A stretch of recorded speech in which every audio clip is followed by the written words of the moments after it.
My name is Laura Cohen. I am the director of the School Counseling Concentration in the College of Psychology here at Nova Southeastern University.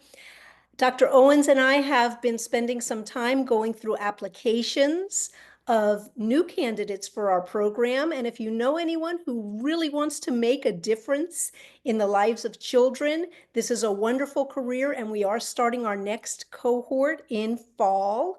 And we are ready for new and interested people to either contact us or put in an application so that you can be part of this great world. Before I joined Nova Southeastern, I worked for Broward County Schools as a teacher, a school counselor, and a school administrator. So I've had a lot of experience in this area, helping kids manage anxiety and work through the struggles that they're facing. As a matter of fact, the Florida Department of Education just put out new information saying that in the last year, 46% of teens report significant anxiety that they've experienced this past year. So this is such a pertinent topic, and we feel very privileged and honored to present it to you today. So now I'd like to introduce my co-presenter, Dr. Anna Owens. Hi, good afternoon. My name is Anna Owens, and I also am in the College of Psychology. A little fun fact about me is I teach in the school counseling concentration. So I had been a school counselor for about 5 years in Palm Beach County, and I really loved that role, getting to work with so many of our school-aged youth, their families, and certainly within parents and teachers. And then some point I sort of transitioned into clinical mental health. So I became a licensed mental health counselor. And in private practice, I really saw mainly school-aged youth, right? So I saw middle and high school. That was where the majority of my experience would be: middle and high school students, college-age students. I say students, really clients at that point. And this topic has consistently been on the radar of parents. And I will say one positive thing is that young people are starting to feel a little bit more comfortable about asking for help and what can they do and taking those steps. And so hopefully today in this presentation, you'll learn some ideas and ways that you can reinforce some of these positive behaviors for your young people. Okay, thank you. And before we get started, we'd like to know a little bit about you. So if you could just give us an idea of who is coming to this webinar and what your affiliation might be, it could really help us understand our audience. Okay.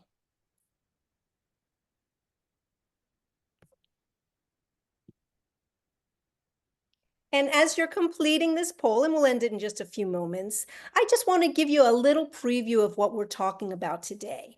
We're going to talk about what anxiety is, the cycle of anxiety, a little bit of brain science, not very scientific at all, I promise, the anxiety experience, some common interventions that don't work, and some examples of interventions that do work.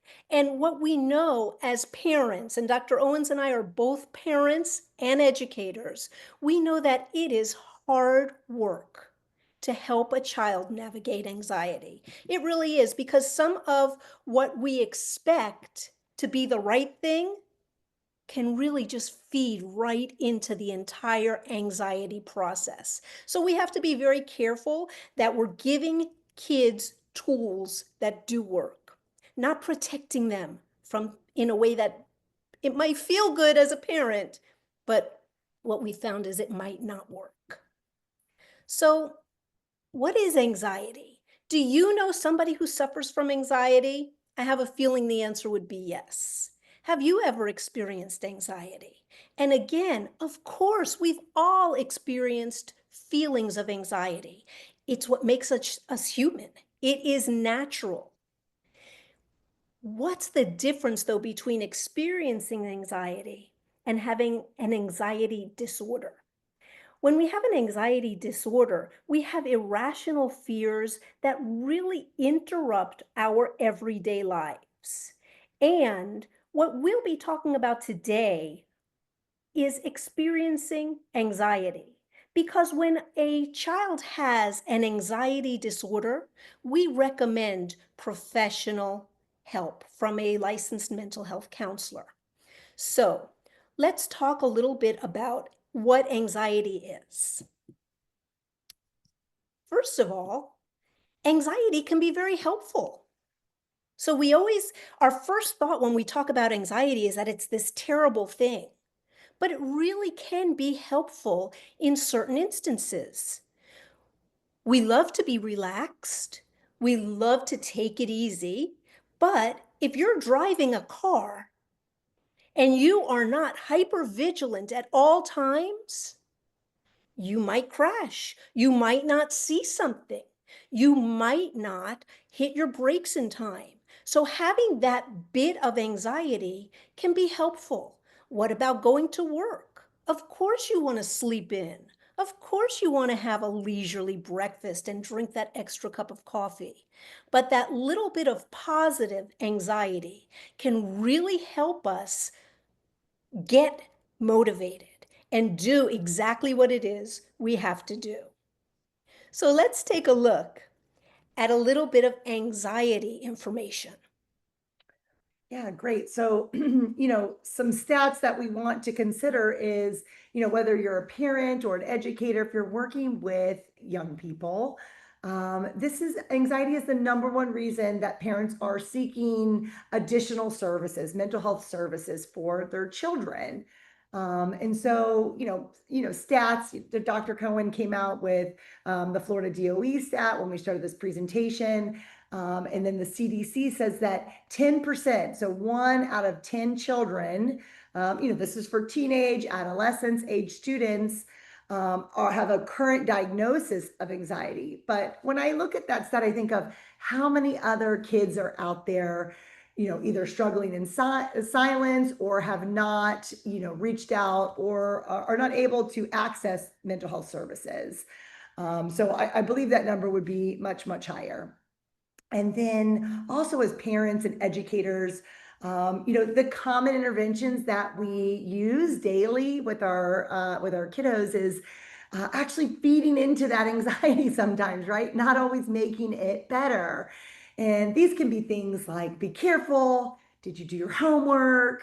Did you check your book bag? And so it's sort of feeding into that.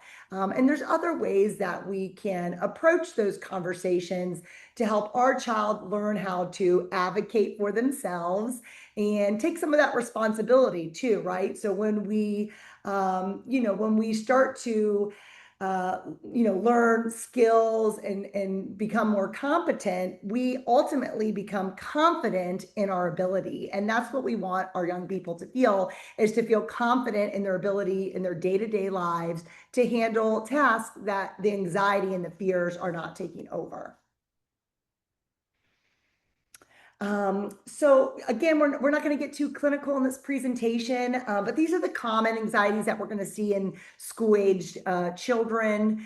So generalized anxiety, this is going to be the excessive career, right? Social anxiety, you can kind of guess that one, right? Is fear of social situations. And we start to see that emerge sort of in the later elementary and middle high school age, right? Really fear of what could happen in social situations with peers, being left out, those things. And separation anxiety, we also start to see that and think of maybe more your preschool age, right? You could have a 3-year-old or a kindergarten that's never separated from a parent, and that separation anxiety can continue into the elementary years as well. So those are the most common ones that we tend to see as in mental health. Okay, so what does this look like at different ages? So in young children, again, this is sort of the preschool, early elementary age, the separation anxiety that I just talked a little bit about, fear, right? This could be fear of maybe a parent not coming back, a fear of monsters, kind of, being a little bit frightful. And then when they have this fear, that's when we see the behaviors, right? The tantrums, the crying, the not listening. And so that's how it sort of manifests as far as the behaviors. School age children, think, middle childhood, right? So the elementary age student, 6, 7 to about 12 years old. Um, and this is when your child is really striving to be a great human, right? They really want to do well. Many times they're focused on that perfectionism and making sure that they get it right. Really afraid of, raising their hand and getting the answer wrong, or not doing their homework correctly. And then we start to see those social worries happen. As I mentioned, we'll see the social hierarchies happening within friend groups. And then that continues, into the middle and high school ages. Adolescence. So again, when I think of adolescence, I'm thinking about like an eighth grader up to high school, maybe to that senior year. And listen, we have middle schoolers who are taking high school level classes. We have high schoolers taking college level courses, and the academic pressure and stress on these young students is immense, right? And there is a lot of pressure there to strive and succeed academically. I always tell parents, it really is a fine balance, and learning those coping skills is going to be so important because I know in my experience working with, high school level students, they do have very large aspirations to get into certain colleges and programs, so that they do need to be striving academically, and they also need to have these extracurricular and things that make them stand out on college applications. And so those are really strong fears and worry for our adolescents, that they experience, is that academic stress.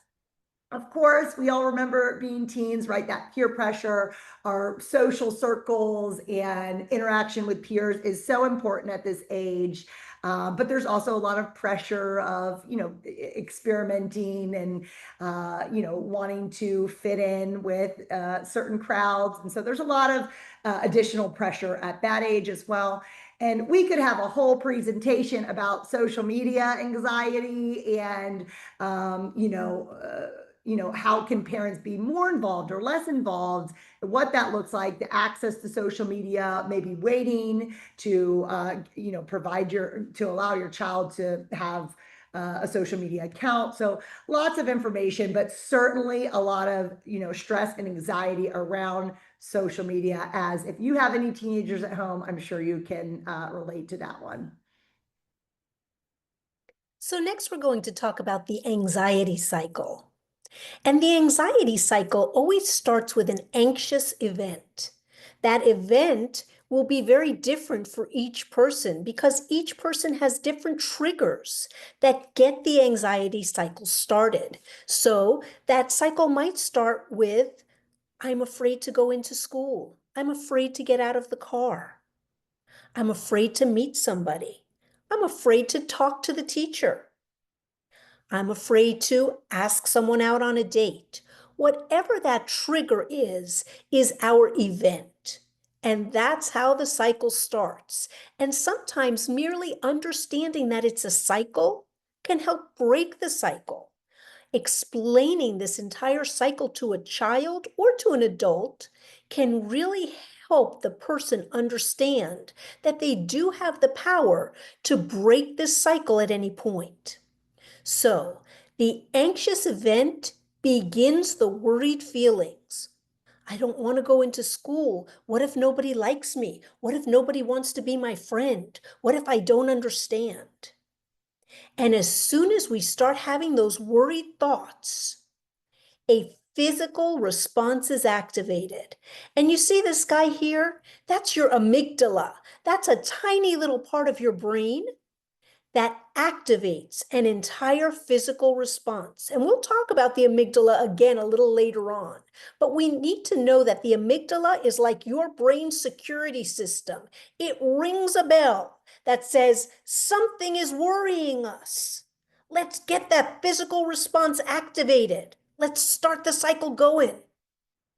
And that leads us to physical symptoms. And we have all felt those symptoms before. A headache, a pounding heart or fast heart, shortness of breath, muscle aches, tension, a stomach ache, nausea. So a lot of times your child will tell you, I can't stay in school, I'm too nauseous. And you want to say, you are not nauseous, you just want to come home. But the truth of the matter is, they're probably nauseous. And that nausea might very well be part of the anxiety cycle. But what happens after those physical symptoms start? We start worrying about the symptoms.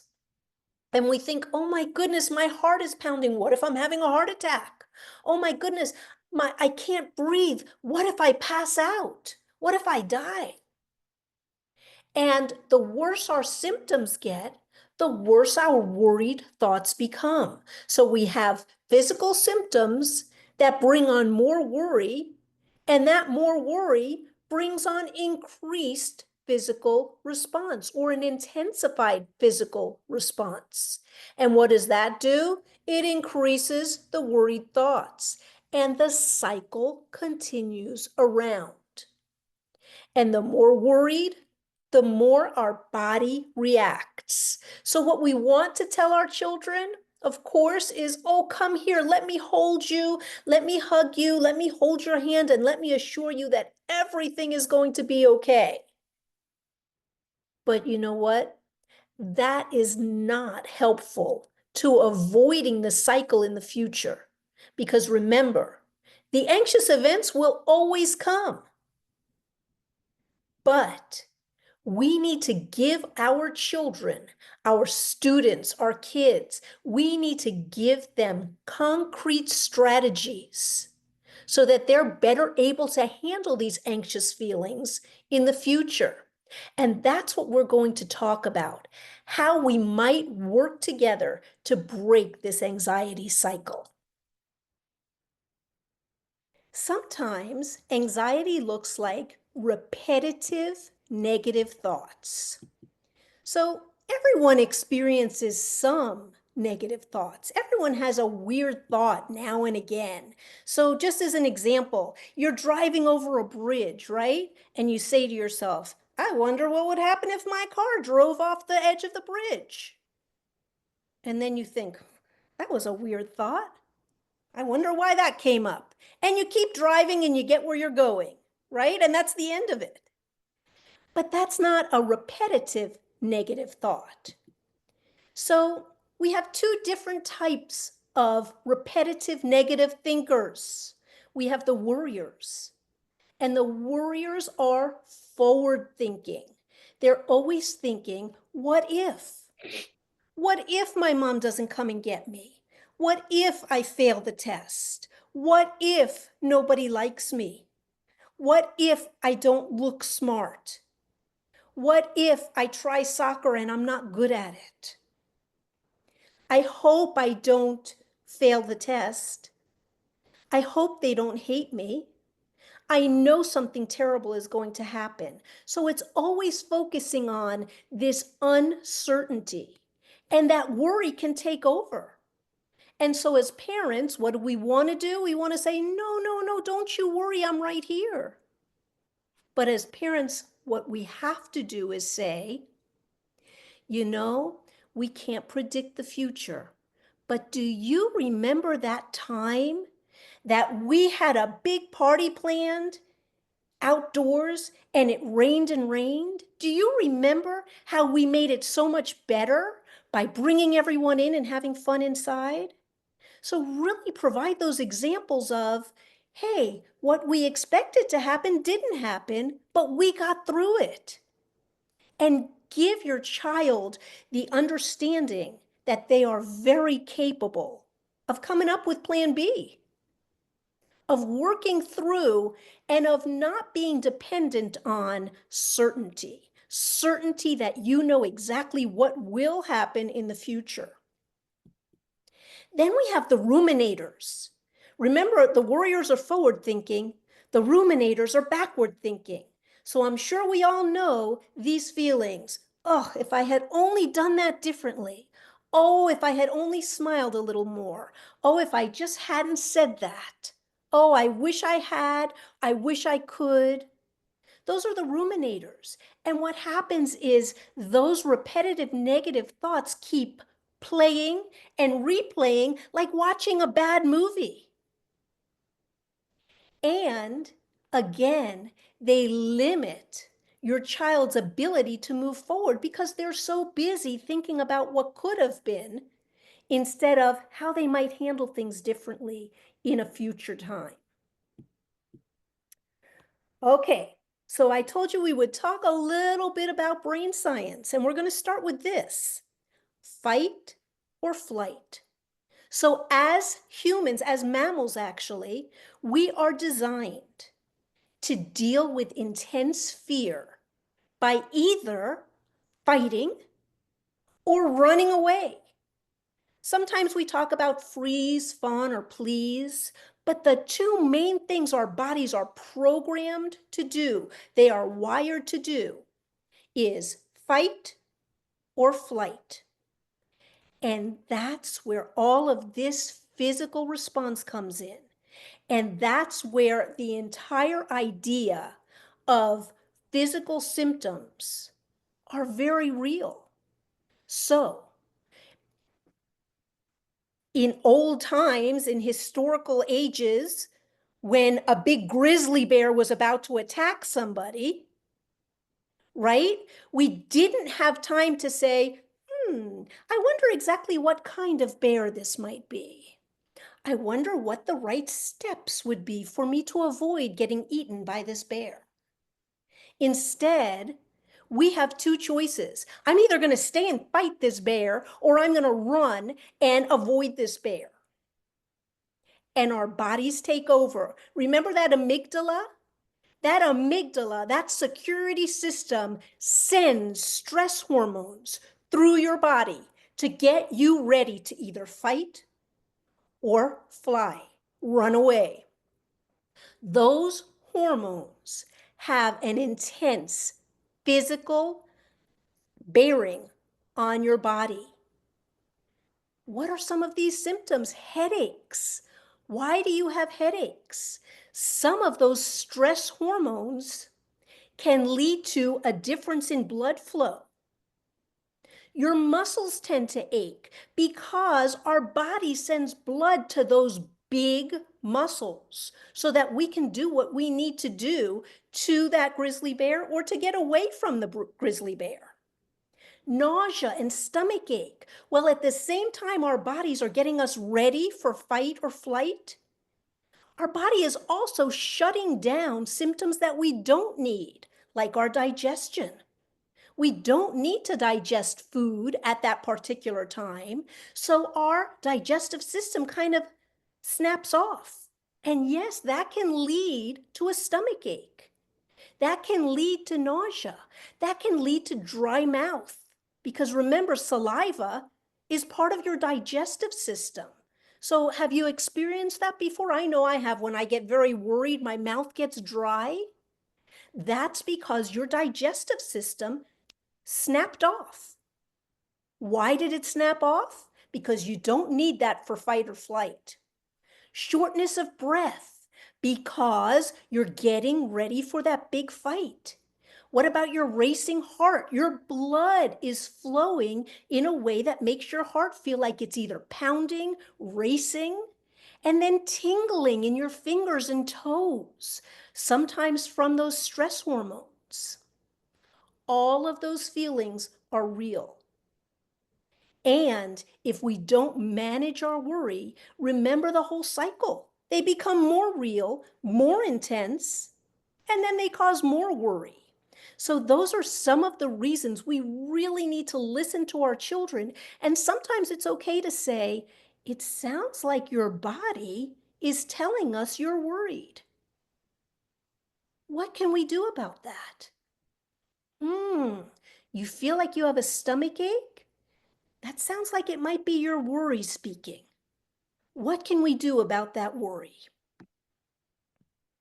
Okay, so here's that amygdala that we talked about. I just want you to see it's tiny.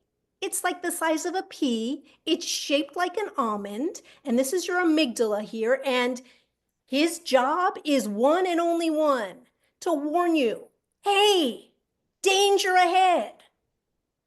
And the amygdala does not know if it's real danger or perceived danger.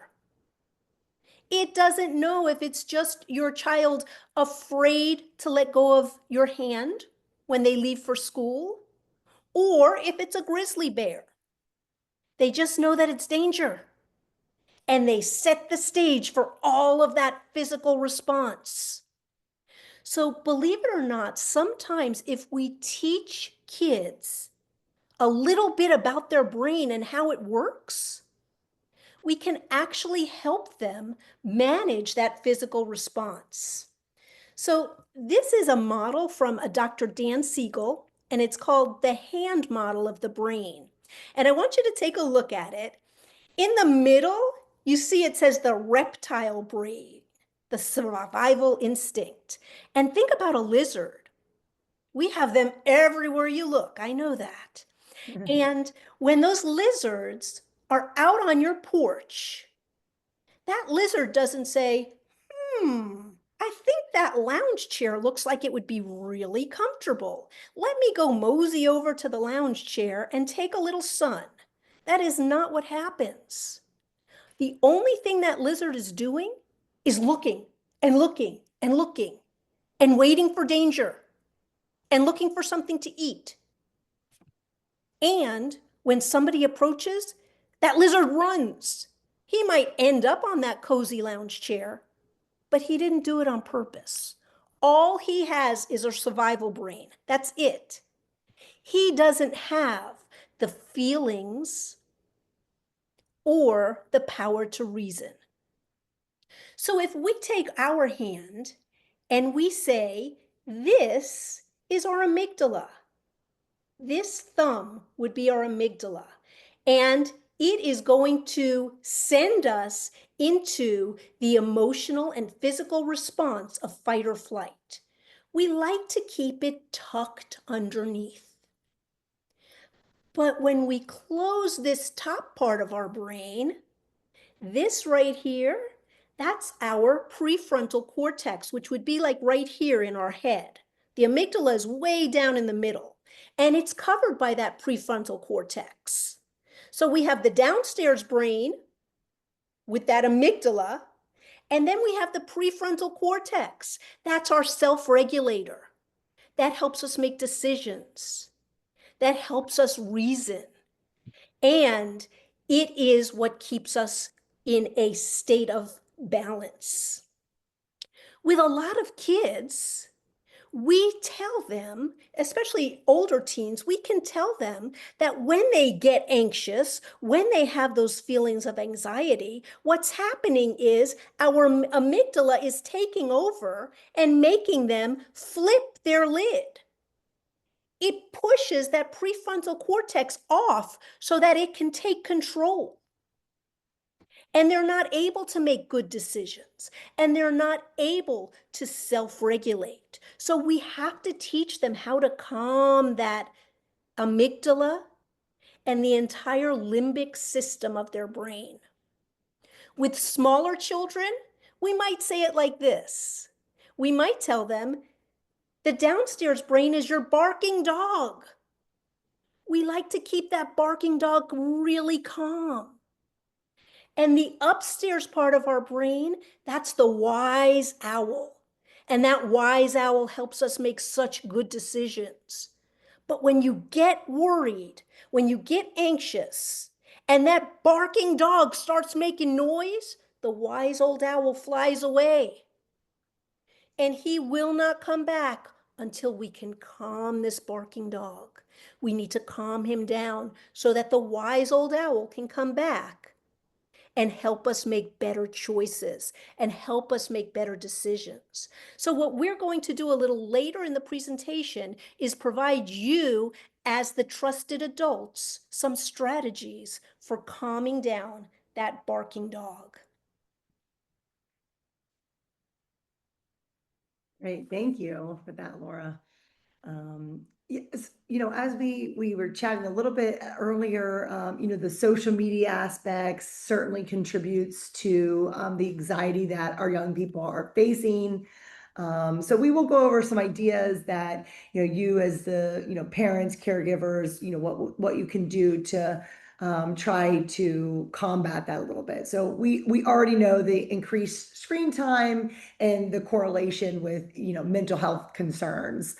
Um, I also, sort of beg the question to you as the adults is, to monitor your own screen time. And, I mentioned I have a young son at this point, and, as the parents, my husband and I kind of tease that if we do our scrolling, it's like, well, don't do it in private. So we need to monitor our own social media intakes and scrolling, and make sure that we're modeling those good behaviors for our young people around us.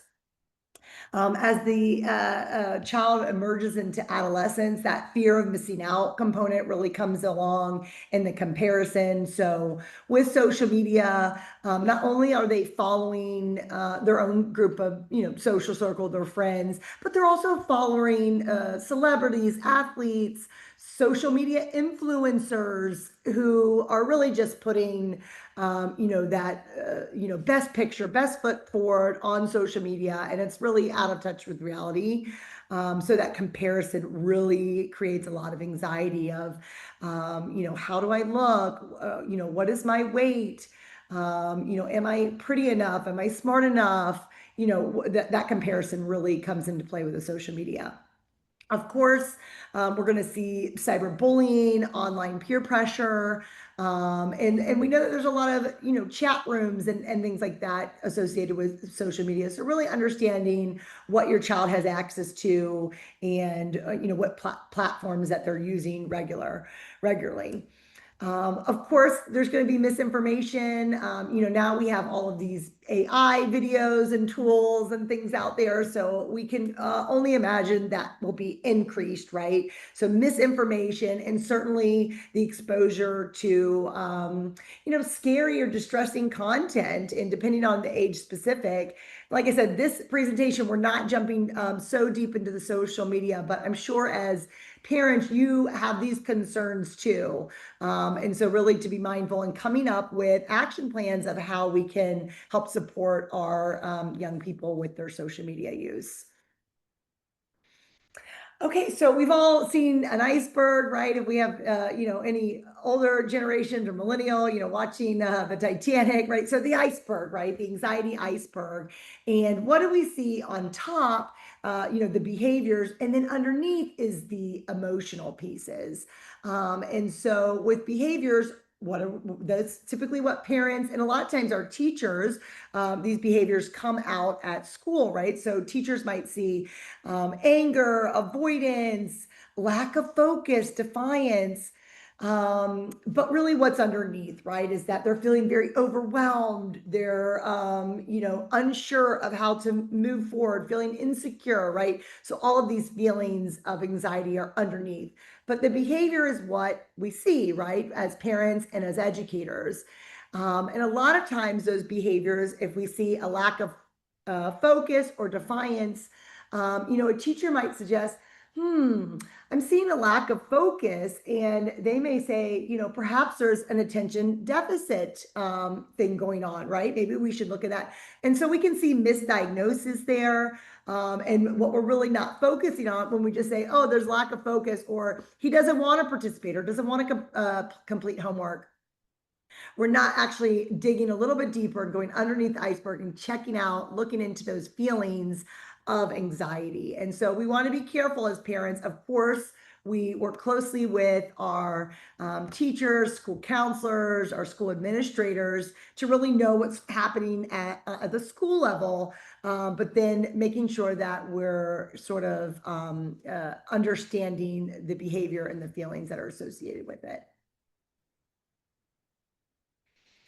Okay, so some of the worst enemies of our anxious kiddos is globalizing. So this is when a young person says, I got a bad grade on a math test, let's say, and then they're like, I stink at math. I can never do math again. I am just terrible at math.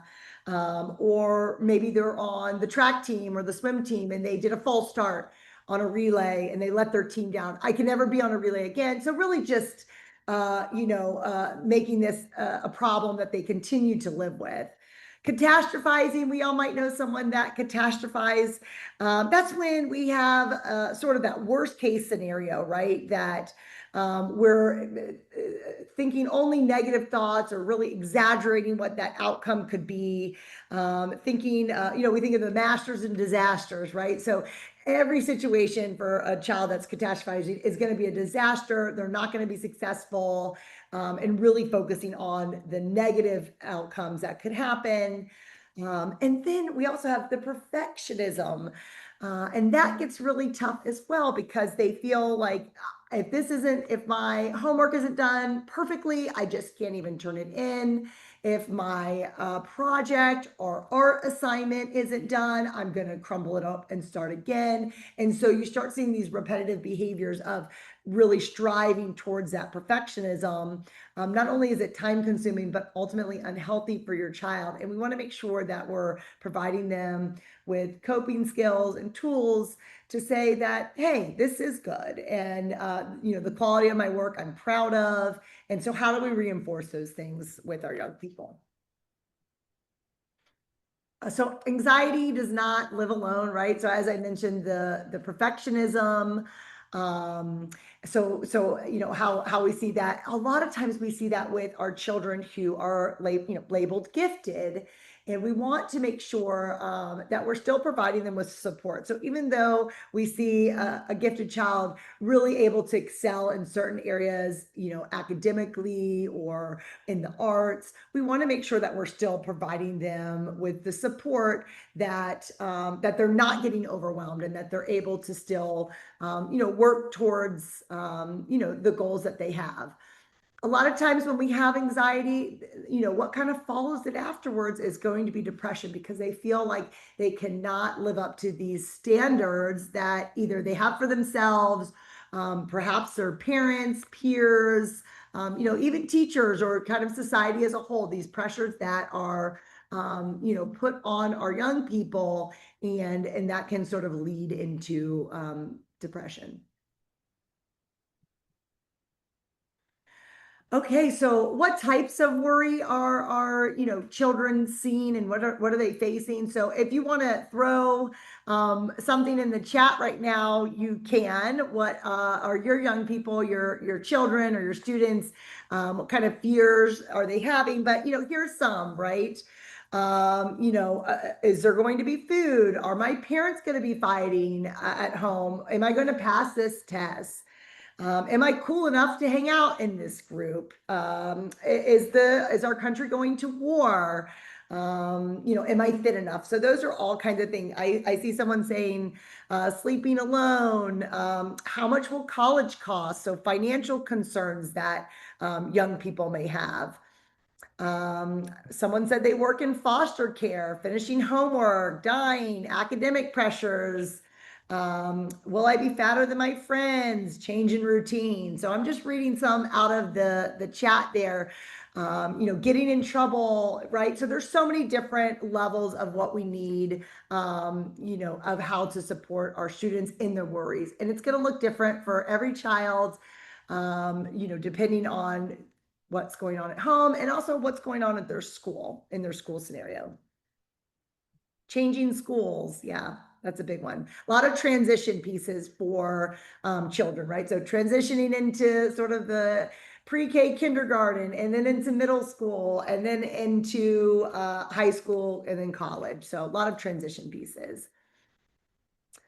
All right, it's important for us as parents, educators, to make sure that we're not feeding into the anxiety, right? We want to make sure we support them and that they learn how to advocate for their those feelings that they're having and how to advocate for their needs, but we also don't want to feed into that anxiety. So again, a lot of our inventions or our thoughts as parents and educators are well intended, right? We want to make sure that that young person is supported. But we can't eliminate these negative thoughts. And so we want to make sure that that our young people know it's okay to have the negative thoughts. It's okay to sit in some discomfort.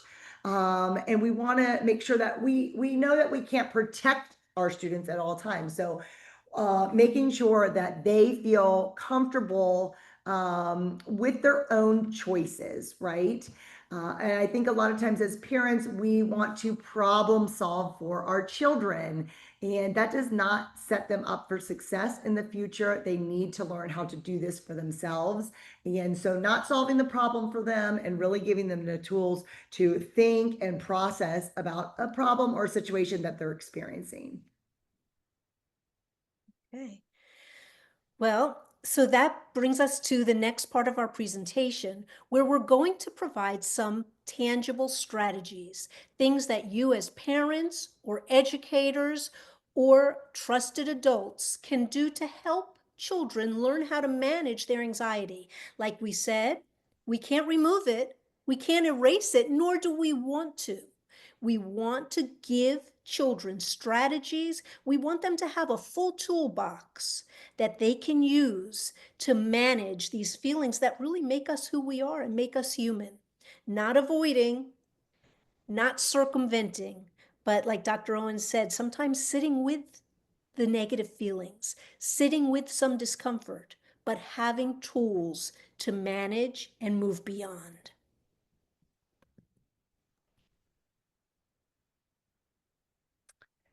Okay, so positive self-talk. I really love this one. I do it for myself. If I need a little pep talk sometimes before a presentation, I might feel a little anxiety, right? Like this.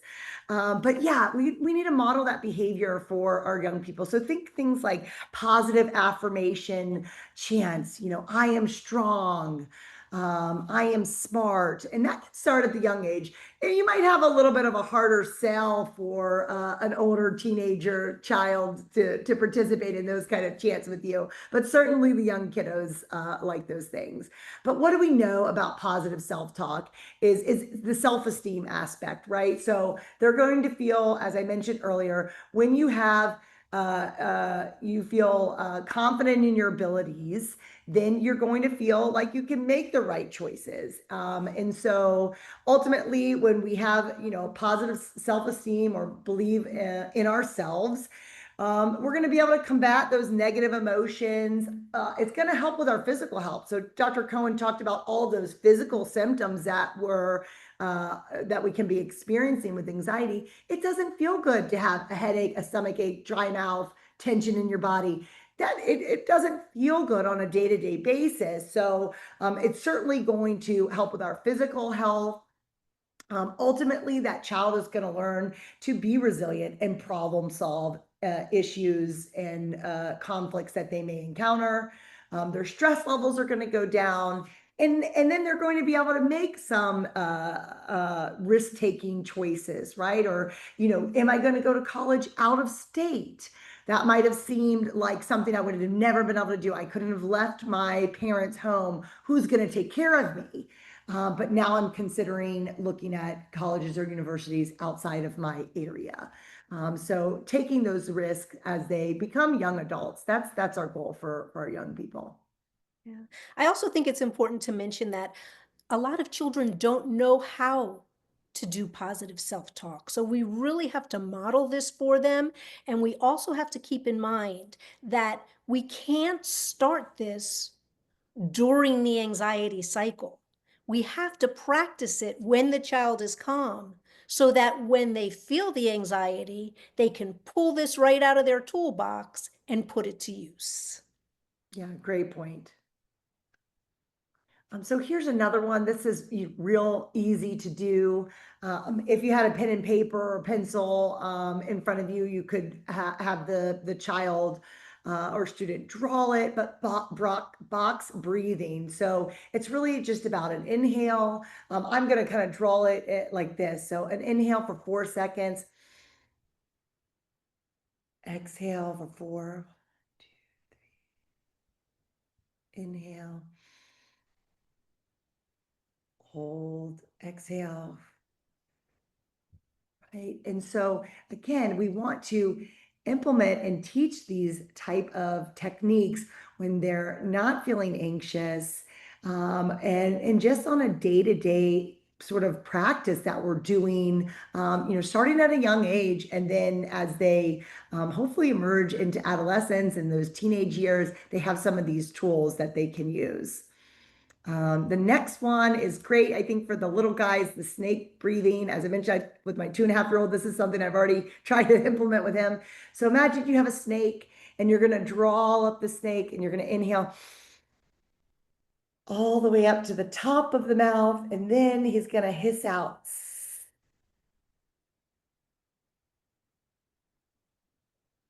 So sort of the inhale, exhale. This one would be great to work with the younger little guys. Okay, so the next thing that we're going to talk about is practicing gratitude. And it doesn't seem like something that would help with anxiety, but what we have found is that your brain cannot process gratitude and worry at the same time. You just can't. It's not possible. So, as we learn to practice gratitude, we find that our brain actually changes. And we'll talk about changing our brain a little more in a little bit. But we need to teach our children because, again, it's not always intuitive. It's not always something that they have already. We need to practice with them when they're feeling calm just a little bit of gratitude. Here's a way to start. At bedtime, you pull out a notebook and you say, let's think of 3 things we're thankful for. Just 3, and let's write them down. And they don't have to be super deep or difficult. You know, thankful for running water. I'm thankful for a shade tree in my backyard. I'm thankful for my dog. It doesn't have to be something that is extremely deep and emotionally linked. We start small. We get that gratitude muscle developing. And if we do it a little bit every day, we find that it can really interrupt that repetitive negative thought cycle and process.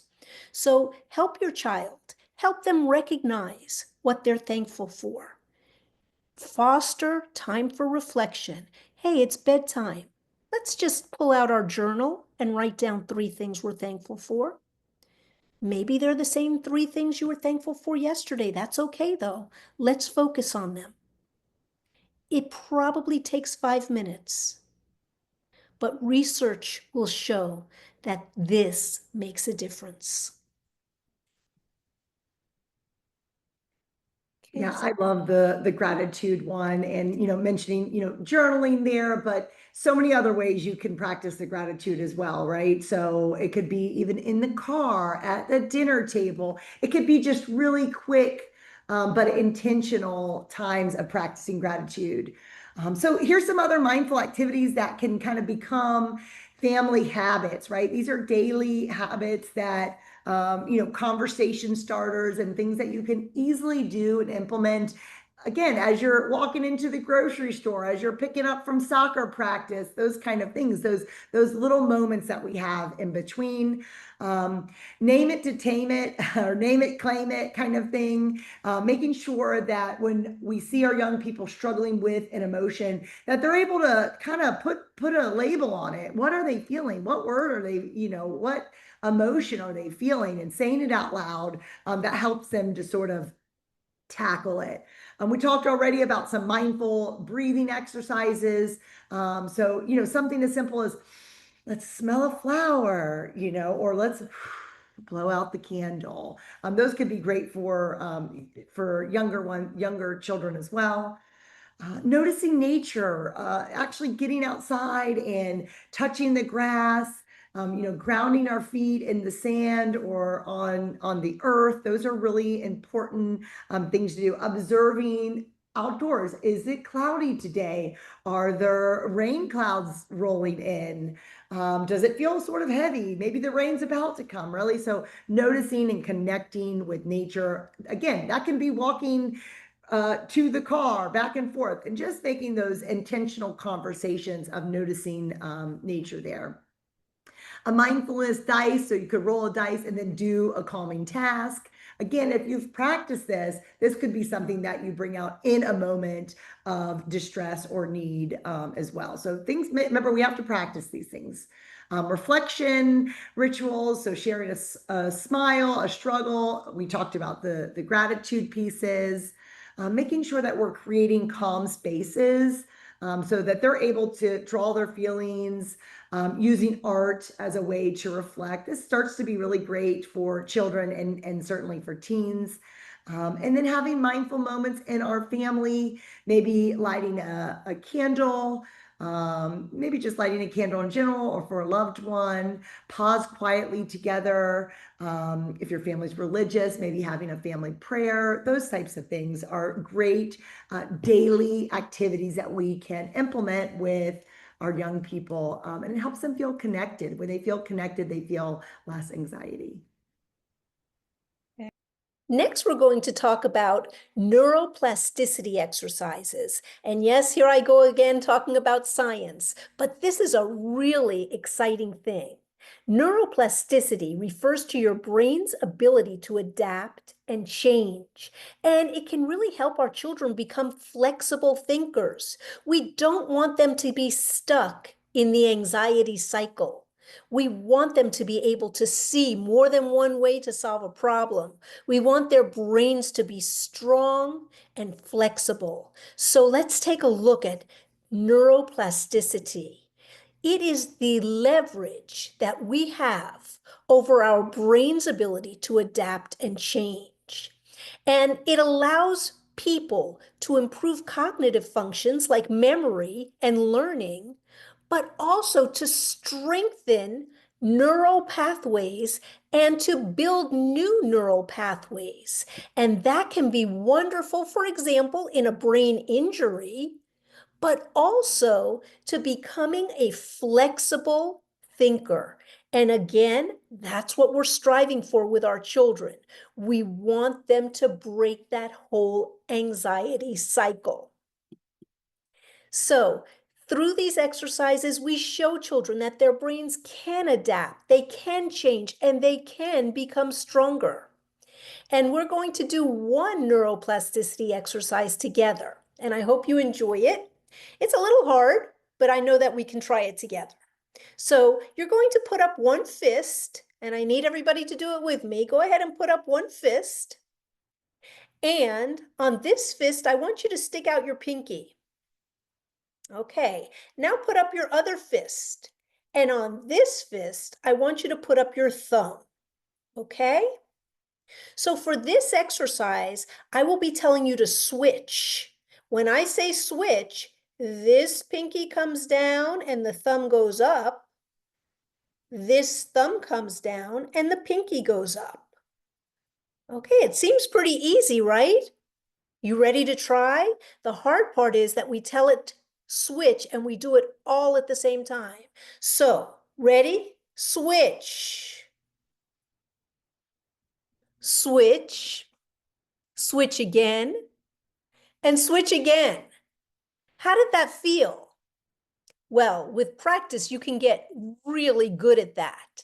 And that is just one small example of a neuroplasticity exercise. If you want to find more exercises, just go ahead and Google neuroplasticity exercises. And I can promise you, you will find some that you can do together with your child and help your child develop this flexible, growing mindset.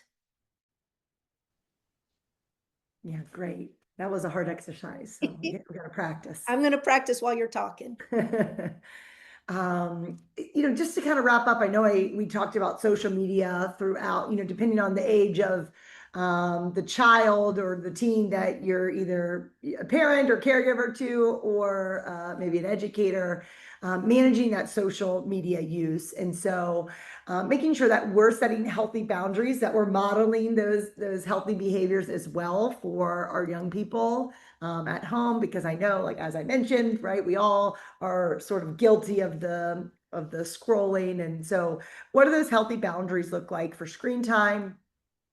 Even encouraging the digital detox, right? And so how do we do that? We want less screen time, more green time, right? So really getting outside, putting the phone down, being intentional with putting that phone down. It is a hard battle. I know, when you have a teenager, if you look at the stats, with the amount of time that young people are on their phones and different social media apps, it's astonishing.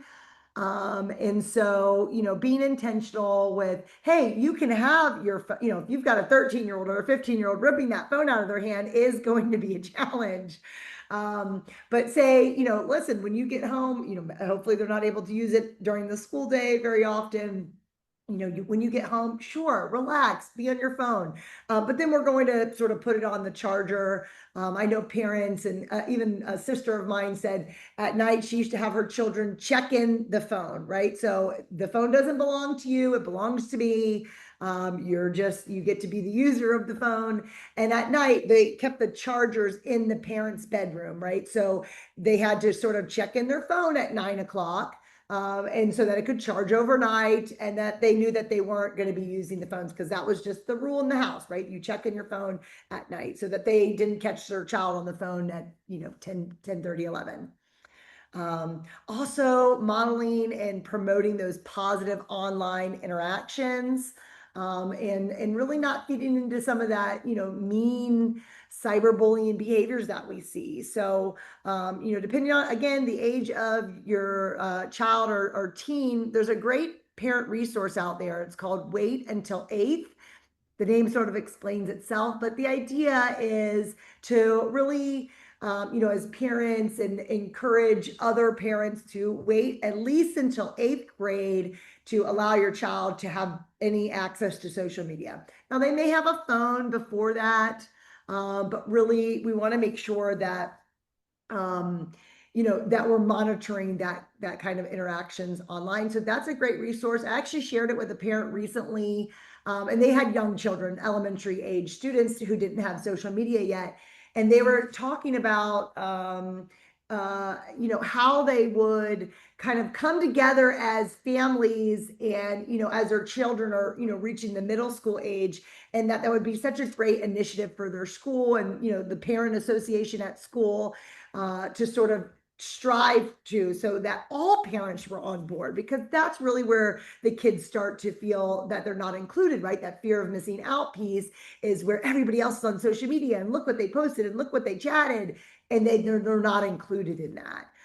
So if you're able to get some momentum at your child's, class, grade, or school, that might be a really positive thing. So that's a great resource, and maybe one that you could bring up in your own parent association, PTA type organizations at the school level. Yeah. Um, One of the things you mentioned was nighttime. And getting back to that anxiety cycle, anxiety is exhausting. It is physically exhausting to have that anxiety cycle, to go through the amygdala, pushing those stress hormones through your body. You get tired.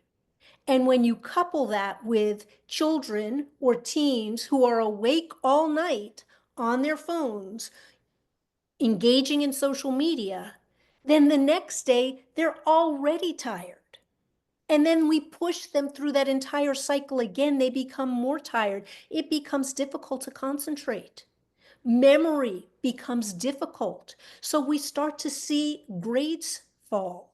We start to see homework falter. And again, it's cyclical. The worse the grades become, the more the anxiety sets in. And that not sleeping can just exacerbate the entire process. Yeah, sleep is critical. We know that. Yeah. Okay, so two more quick strategies before we end. The first one is don't let perfect be the enemy of great. We find in worrying children that they want to turn in something perfect at all times. Teachers, teachers often show an exemplar assignment, say, this is how your assignment should look. This is a great job. Wouldn't it be so wonderful for a teacher to say, look at this. This is a great example. There are a few errors, but it's okay because it's still an A paper. Get that focus off perfect. Normalize making mistakes. Talk about your own mistakes with your children. Make it humorous. Talk about what you learned. Talk about the fact that you accept that you sometimes make mistakes and it's okay. Encourage your kids to try things they've never tried before. And yes, they might be stepping outside of their comfort zone, but they don't have to be perfect the first time because you, as a parent, as an educator, or another trusted adult, you're giving them permission to say, it doesn't have to be perfect. I can do my best, and perfect will not be my enemy. And then the very last thing we're going to suggest is this. Sometimes, if we tell our children to give their worry a name, oh, they can name it whatever they want. It could be Mr. Worry. It can be Fred. It could be John. It can be Sally. Give that worry a name. Then we can kind of externalize it and talk about it as something that is not who they are. In other words, you're not a worrier, but a part of you is worry. And we can say, that sounds like Worry Wally is coming back. Let's show Worry Wally who's in charge here. Let's show your worry that your worry is not going to take control. So what we want to do sometimes is say, oh, you're so worried about going to school. You can stay home this one day. That's okay. No, we can't do that because that tells our child that worry is more powerful than they are. Now, we can't say take worry and ball it up and throw it away because that's not the truth either. We can't get rid of worry. We can't get rid of anxious feelings, but we can be more powerful than our anxious feelings. So we want to create that awareness in our children and in ourselves that worry is a part of who we are, but we can take control. And I've had parents tell me, oh, I just let them stay home from school that one time. But then that one time became two, and two became three, and now I don't know how to get them back to school. I just don't know.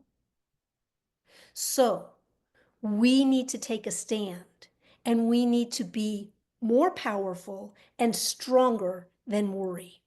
And instead of being comforters, we need to be teachers and teach our children how to manage and overcome a worry that is greater than they are at that moment. Okay. All right, I know we're a little after one, so I just want to pull this all together for you as, parents, educators, the trusted adults in our young people's lives. And, kind of what are our takeaways? What are the things that we can the steps that we can take today and moving forward, right?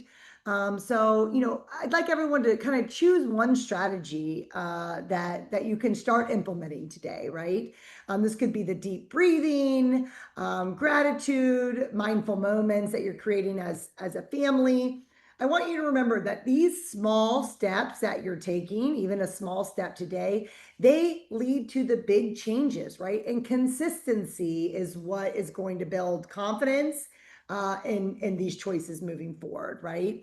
So we have to model the appropriate behavior, and that's what's going to encourage them to adopt this behavior in the future. It doesn't just happen overnight. So if you want to do a quick one of which of these strategies will you practice with your child, let us know in the poll there. Yeah. You also want to create habits of open, kind of emotional conversations. Things I like to say is, what made you feel strong today? Or did you see anyone being kind today? Or what did that look like, at school? Also, we talked a lot about, the screen time, right? So evaluating and adjusting those screen times. Establishing sort of a tech-free dinner, right? Phones are away at dinner time. Everyone sort of plug your phone in. And we already talked about the screen curfews, plugging the phone in with the parent or downstairs at night. So we have the tech-free time as well. Creating calm spaces at home. These are going to be things like, setting up a soft area or things with art supplies, journals. For teenagers, they might need some headphones, right? Listening to some music, weighted blankets. So those things can be helpful and make you feel comfortable and safe in your own space. How do we reinforce resilience? Listen, routines are helpful for children. They're helpful for adults, right? So, what's our bedtime? Are we having dinner together? What kind of are our activities, right? We're all busy and the routine is not the same every night. There might be soccer on Tuesday, ballet on Thursday, grandma's coming Saturday, so routines are always going to be different, but we do want to establish that helps to, establish some resilience is when there's consistency. And ultimately, as the primary caregivers in these young people's lives, we need to know when to seek the professional support, and making sure that we frame going to therapy as sort of healthy and normal, and that we've already had these discussions so that when you make that decision, that we know that we're going to be getting the help that we need, and it's not strange or weird, that that this is okay to receive this help. And I always tell parents all the time, it's wonderful for young people to have another trusted adult. That doesn't mean that you're a failure as a parent, but it's certainly as we turn into those adolescent years, I, as a therapist, could be saying the same thing to your 14-year-old as you are, but guess what? It sort of hits differently and it resonates a little bit with them. And so finding that, other trusted adults outside of you and, caregivers is also a great idea. Yeah. Okay. Well, I want to really thank everybody for being with us today. Remember that you do have the power to help your child create their own change. And this is our contact information. Don't forget your child's school counselor. Every one of your children has a school counselor, and they are there to help you and help your child get through the good times and the bad. And for the last time, if you know anyone who would like to become a school counselor, we are accepting applications for our fall cohort. So thank you all very much.